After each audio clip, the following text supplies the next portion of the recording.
Hi, it's me again with Corel Roll Tips and Tricks, and this is about a macro by my friend Eskimo called Offsetter Macro, and it's at this website right here, and don't bother about writing it down. I'll send you the link to this, and just go to his macros and go down to Offsetter, and then there are all these other ones that I think I've showed off every one. I guess I never realized what Offsetter was. It's amazing what this man does for the community. And it's easy to take a 2-point line from something that's perpendicular and then nudge it up. Let's go 0.06,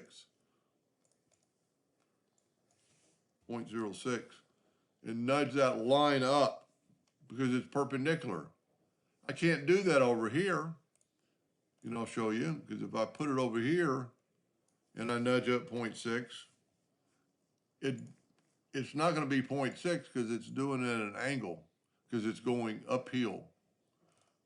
Well, he's made a macro to do this. So let's back up here. Using his macro, and it's at this angle, it's going to come up. You can either go down or upright, and it's dead on.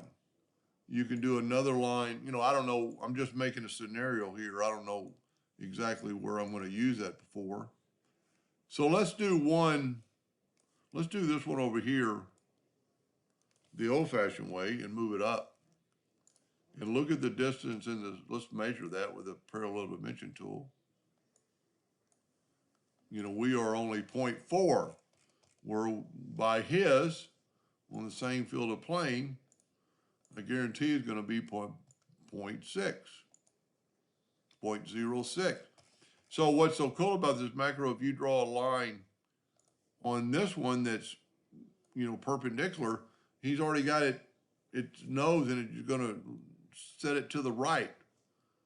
And you can change, let's say you don't want 0.6, you want, let's get it back there. Well, let's do one at an angle. Let's draw a line and go here. Let's say you wanted a 1/4 inch. All you have to do is type in 0.25. And now that's a 1/4 inch off the line. Let's just test his 0.2, whoa, 0.26. Let's try that again. I might have moved something. Might not have had my line perfectly on his line. Oh, I typed in 0.25. My bad. I typed in too many numbers. Parallel dimension tool, 0.25. Pretty useful. So I'll put a link at the bottom of the, and I haven't even played around with this, duplicate and select duplicate and all the other stuff. Anyway, I hope that helped a little bit. Thank you for watching.